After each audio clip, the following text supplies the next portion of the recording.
This is a Hat Trick podcast. Oh, lovely. Welcome to In the News This Week, the podcast from some of the team who've worked on Have I Got News For You? I'm Emerald Paston. I'm Mike Rayment. I'm Queenie Miller. And I'm Jack Harris. Whilst the TV show deals with the big news items, we'll be taking you through the smaller and sillier stories in the news this week. Think of it like this. If the main show is a daring Parisian jewel heist, then we're a shoplifter at Claire's Accessories. So it says here, Mike says, hello everyone, I'm back. And what I'll say is, I think producer Diggory's maybe forgotten who I am because he's put 2 exclamation marks on the I'm back, which grossly overestimates how excited I am to be back. But I am back. It's a small nudge to be like, hey, come on. He's given you sort of like a Jack Nicholson in The Shining level of excitement at going through the door.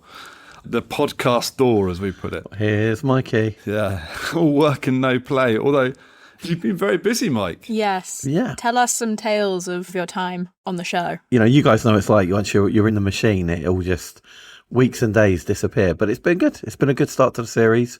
We had Alexander Armstrong, Ross Noble and Helen Lewis on last week, which was excellent. Very fun. We managed to persuade Alexander Armstrong to do a very stupid round 2 device to introduce round 2 stories. I was going to ask you about this because I watched it, and as soon as I saw the kind of antenna, I'm going to say a Claire's Accessories style of antenna put on his head, I thought, okay, they've pushed him here.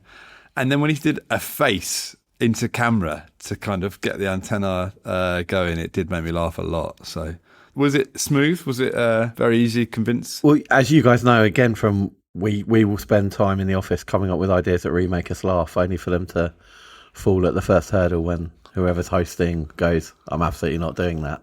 But Zander, he's game for a laugh. He was up for it. And if he hadn't invested in it, I think it would have fallen flat.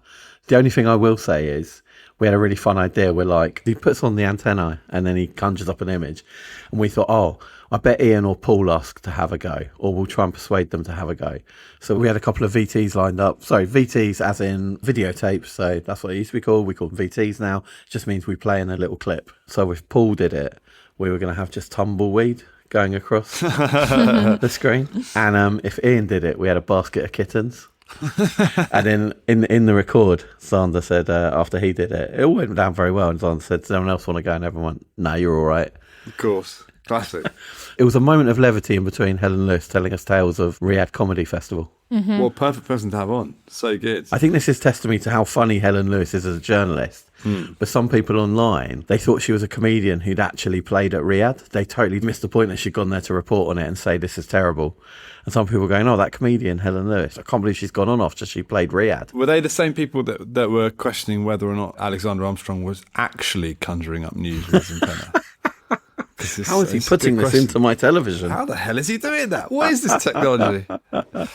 Oh, Mike, I was going to ask you about one of the clips that was in this week's show, which I absolutely loved, which was Donald Trump going up the stairs of Air Force One. The clip is about 10 seconds or 15 seconds of just Trump, and this man appears from having crouched down, and you realise that guy must have been hiding there the whole time. Well, what's amazing about it is when you watch it, because we got the full thing, the cameras show Trump going all the way up the airplane stairs and like stopping, like he's like fist pumping, pointing up, like doing the old pistol fingers at people, and he must be going up for that guy must have been there the whole time. So when he pops up, it's just so good when he pops up. It's such a good clip. I didn't see it anywhere else. Was that just something you guys spotted online? That is, as you guys will know, we've got lots of TVs in the Have I Got News For You office when we've got the 24-hour rolling news on. And obviously a lot of things are found on the internet now. So the second Keir Starmer says something stupid or Donald Trump says something, Ed Miliband falls over, it's straight away, it's online. It's always so good when you find something no one else has seen. And it was exactly that. It was just Trump was getting on the plane to go to Sharm el Sheikh and the guy just popped up and it was such a like, wait, what? Well, hang on a minute. Where's it come from? It's so nice to be able to play something in that no one else has seen. Yeah. You guys know, it's such a rare thing. I remember getting one when I did the archive job where it was like, you know those microphones, the big fluffy microphones on the sticks? And they had like hold them out to get as close as possible. And it was one where, as he walked off, one of the microphones just sort of followed him behind. And I sort of was like, oh, it looks quite funny. I remember sending that on. And then I remember the producer writing a line into it, which was like, reporters are desperate to hear what Trump's got to say. They're trying to pick up every last omission. And then it's just like this microphone following his arse as he sort of moves away. That's excellent. It was deeply satisfying. Fun to find. I've got to say, all right, look, it is actually nice to be back and see you guys and be on the show. Oh, that's great. I also want to just quickly give Queenie a moment. This is a dangerous idea. Well, we really enjoyed producer Diggory's debut last week. Although there was one thing I wanted to get Queenie's opinion on. So, I don't know if anyone picked up on him calling you a gopher, Queenie. Yeah. I don't know who Diggory is. Who's that? The guy who brings you your latte? Yeah. Well, he was really keen to silence women's voices, so that's why he replaced me on the pod last week. Also, it was fair play to him for recording it live between doing his podcast in Riyadh. Yeah. So, as we always do this series, we're skipping straight to round 2 to cover the stories we think would work best for round 2 of the TV show. Jack, coming to you first. What you got for us? So I was interested. I saw a couple of stories this week about ageing. I quite like it because the papers love an anti-aging story. You cannot move in the Daily Mail for people on Ozempic. Every day there's a different person in their underwear in the Daily Mail saying, look at my massive head and tiny body. There were 2 studies that piqued my interest. One study said that owning or working with a dog could slow down ageing in women, which I thought that was an interesting one. My mind immediately went to colleagues with a dog sat on the desk opposite. Oh, wait, you're looking across the desk and you're seeing a Dalmatian tapping at a keyboard dressed in a little bow tie. That's what happened up here. There's not much details other than hang out with a dog and it'll stop you getting older, which is pretty much all they kind of said. There was a bit of science jargon, but we don't care for that on this show.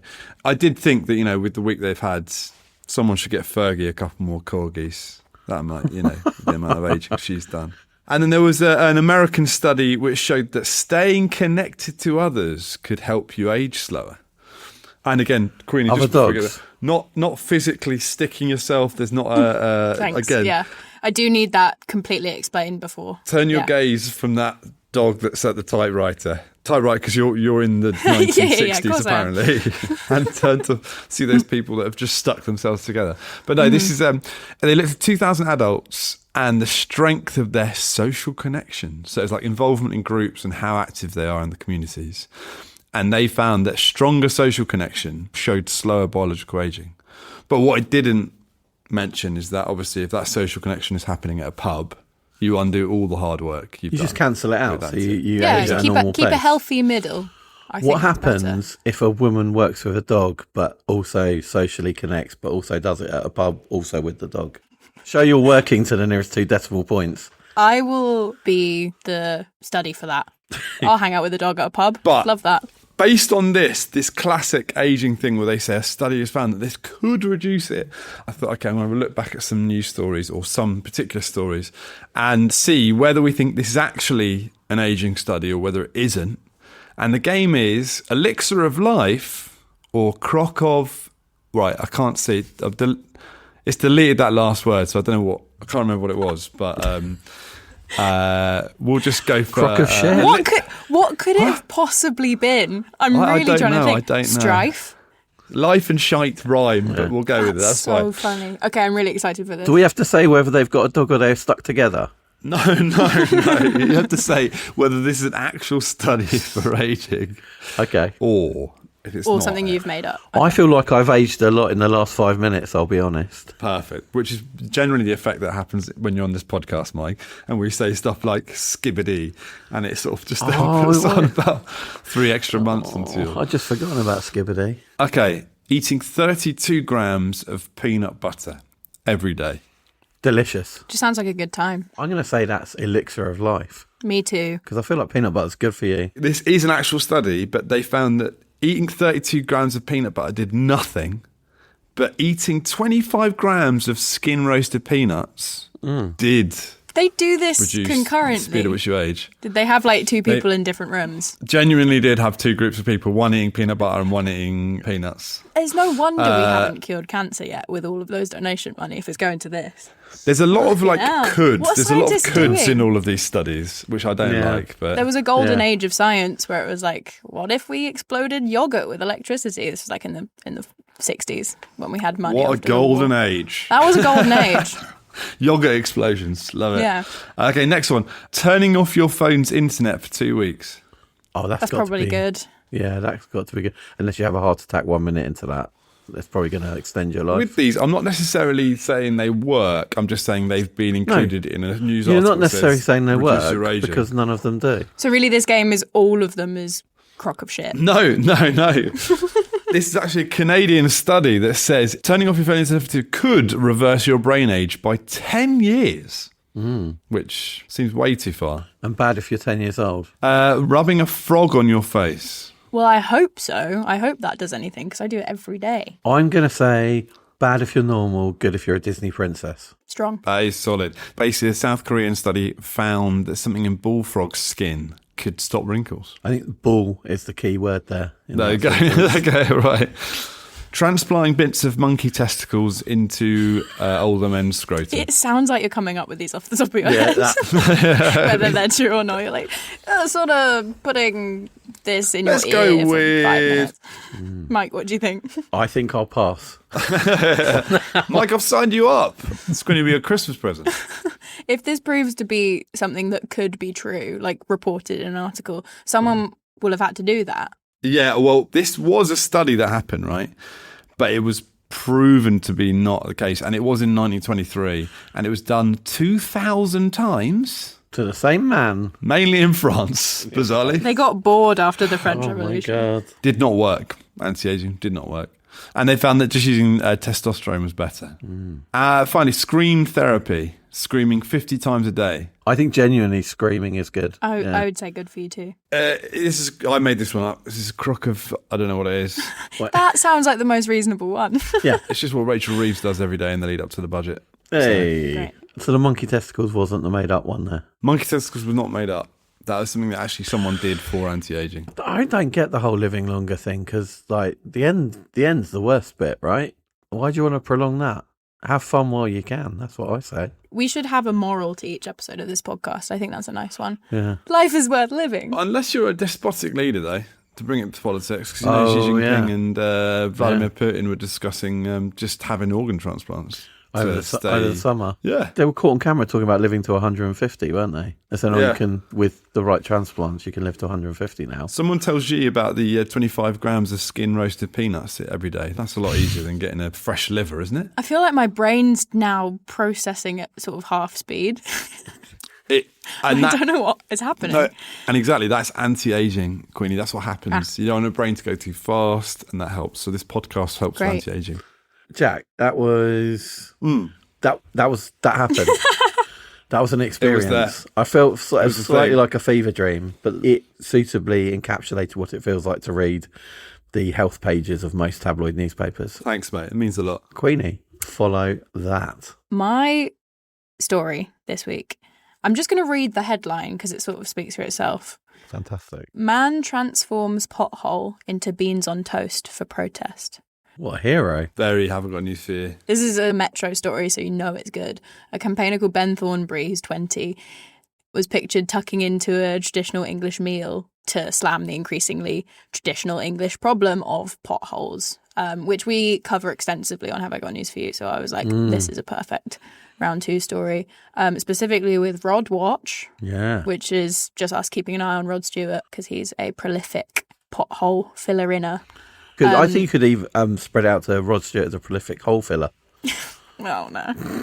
So can I ask a question? Going back to the pothole with beans on toast, I'm trying to, in my head, I can't try to visualize. This is why it stood out to me as former picture researcher, because the pictures are incredible. It was a really deep pothole, and he used 2 slices of toast and 30 tins of baked beans.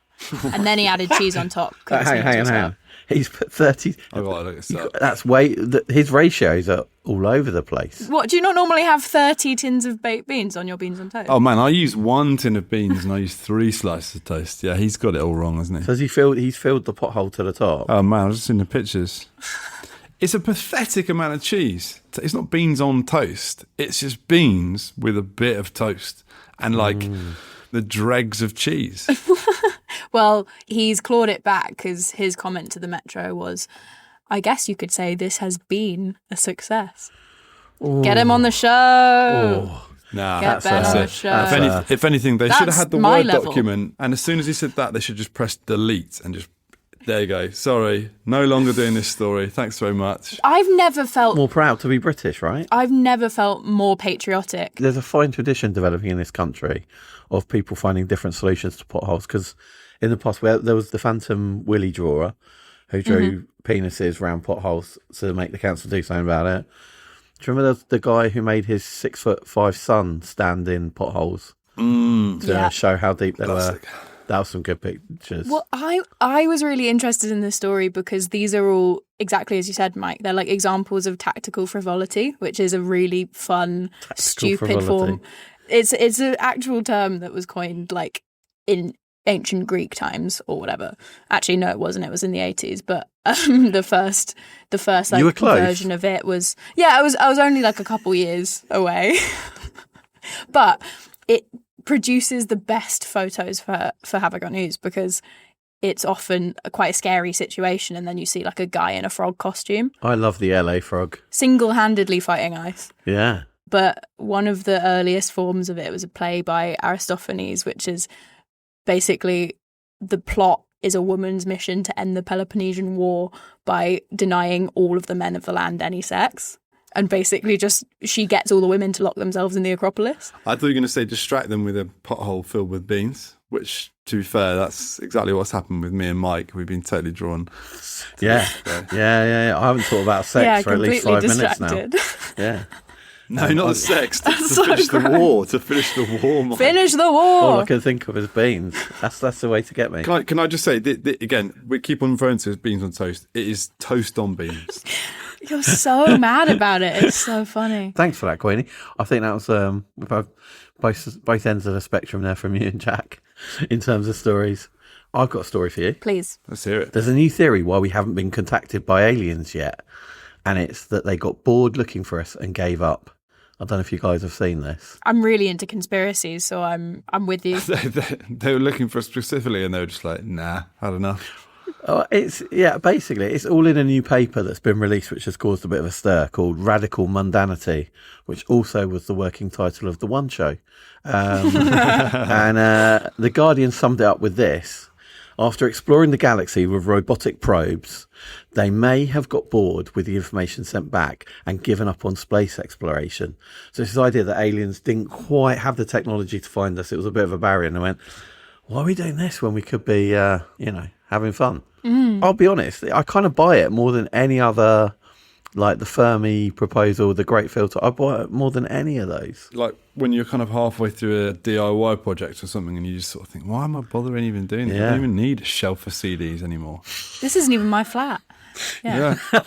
Exactly. See, it feels incredibly relatable. I always assumed that they were sort of driving by Earth and looked out of the car window or whatever and were like, oh my God, what the fuck is going on down there?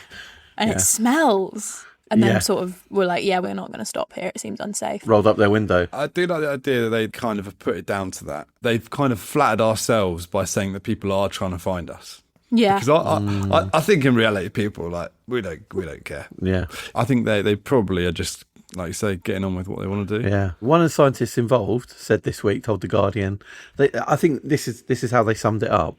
It's like having an iPhone 42 rather than an iPhone 17. So they're saying that they're not that far technologically ahead of us, but they're just far enough ahead that they were looking for us, and then they've gone, we're good. Interesting. I do think the difference between the iPhone 1 and iPhone 17 is pretty big, Mike. So the difference between the iPhone 17 and iPhone 42... Yeah, what are you getting on the iPhone 42? I think you're going to be able to zoom in on the front camera. Yeah, right. That's as far as it Finally. got. That was the Yeah, pinnacle of achievement. That quote's there, that's according to Robert Corbett of the University of Maryland. Love their cookies. He told The Independent that Earth is not likely to be a very interesting place to visit. So he really stuck the boot in, and clearly he's never been to Watford Museum. So What's in Watford Museum? I was going to say, has it got a museum? Watford's got a museum, yeah. It's one building. I think it's got a picture of Elton John. I think there's a picture of John Barnes. There's a picture of Mike Rayment. Then there's not, but there should be. We can all dream. We can all dream, Mike. One day. Sandwiched between One day. two musical titans. Elton John sandwiched between two musical titles.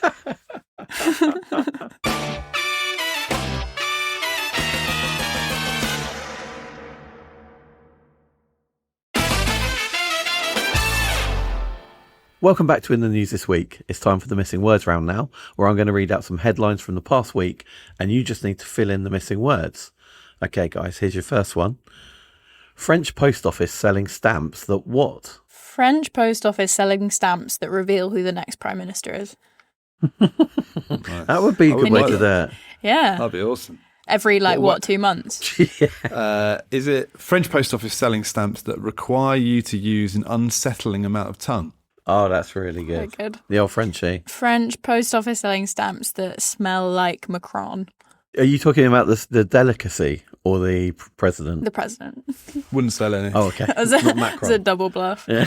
That was really nice. Do you know what? You're amazingly close. to it. No. Is it with this French? Is it French post office selling stamps that taste like popular cheeses? That would be great. It's not. I'll tell you because you guys, you've tweaked the nipple. You're so close. Nice. French post office selling stamps that smell of croissants when rubbed. Hey, wow. They've got bigger problems. I think I've said this quite a lot. I think everyone has bigger problems, but that's an interesting choice for the government at this time. Yeah. Scratch and sniff stamps.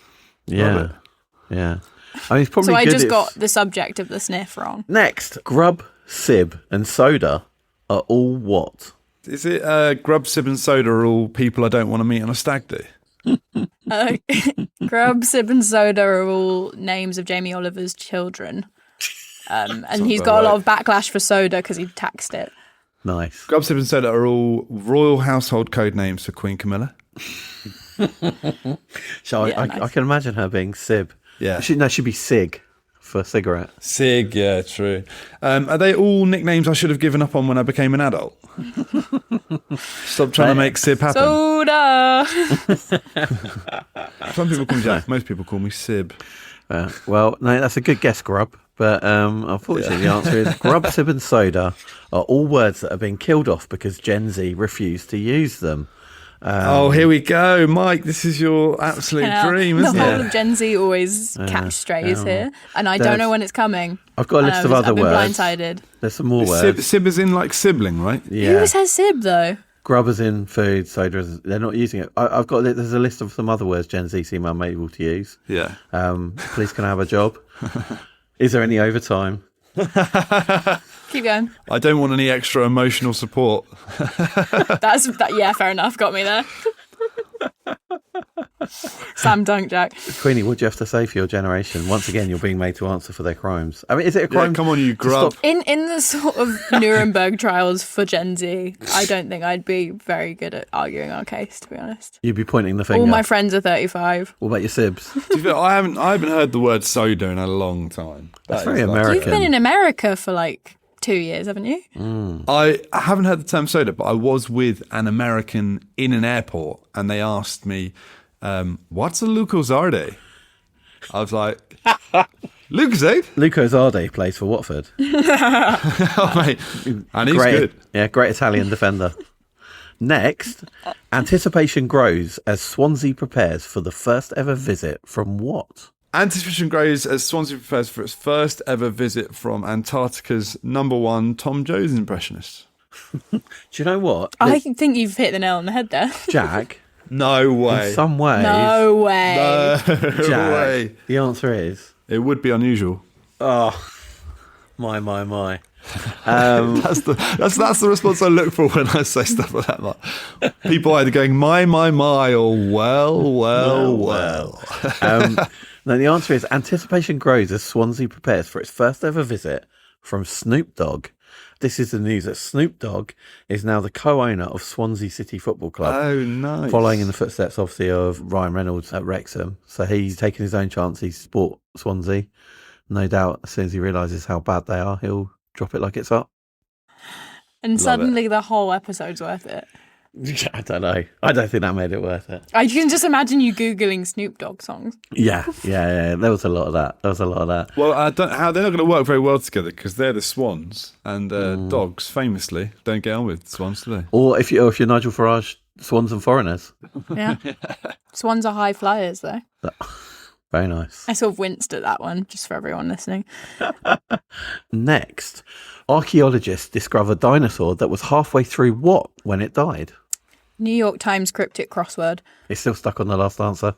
Is it? I like that. Archaeologists discovered dinosaur that was halfway through defecting from the Tories to Reform when it died. That's good stuff. Archaeologists discover a dinosaur that was halfway through Severance when it died. And you know what, me too. I'm never finishing it. Yeah. Is it archaeologists discovered a dinosaur that was halfway through a conveniently brushable pose when it died? Really showing off its ribcage. Yeah, really, really sexily. Yeah. They can have a field day when they see this. Can really get that tiny little toothbrush around. Let me just get in this mud so I'm really well preserved. No, it's archaeologists discovered a dinosaur that was halfway through eating a crocodile when it died. Last week it was found in Argentina with a crocodile bone still in its mouth. It's thought the dinosaur died after it started choking on the crocodile and was unable to receive a Heimlich manoeuvre from a nearby T-Rex. Lovely stuff. I've got one more missing word for you guys. People in Greece can now what for the first time in 200 years? Lock themselves in the Acropolis. Have sex. Great callback. Have sex. Have sex. It's finally Finally. been lifted. I actually do know this one, so any more guesses? Okay, is it people in Greece can now eat dinner without smashing their plate afterwards for the first time in 200 years? Nice. I love it. I like that. That's a fun, clean joke that doesn't hurt anyone. Yeah. Thanks, mate.